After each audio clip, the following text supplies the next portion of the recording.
2025 আমার মনে হয় বাংলা ছবির একটা নতুন দরজা, একটা নতুন গেট পেয়ে, যেটা 2024-এর শেষ থেকে শুরু হয়েছে।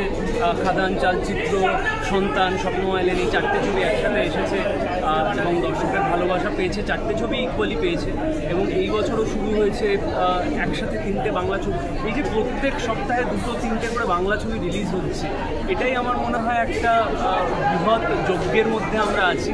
এবং এসকে এই বছর 18টা ছবি নিয়ে আসছে, সেটা একটা মানে আমি বলবো সিনেমার মহা উৎসব।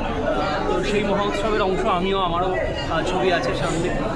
খুবই ভালো লাগছে। মানে আমার মনে হয় যে আমরা হয়তো কিছুটা আগের বছর ভেবেছিলাম যে না, বাংলা ছবি ওয়ার্ক করছে না, বাংলা ছবি দর্শক দেখছে না, সবাই শুধু পুষ্পা দেখছে, কেজিএফ দেখছে, বাট সেরকম কোনো ব্যাপার নেই।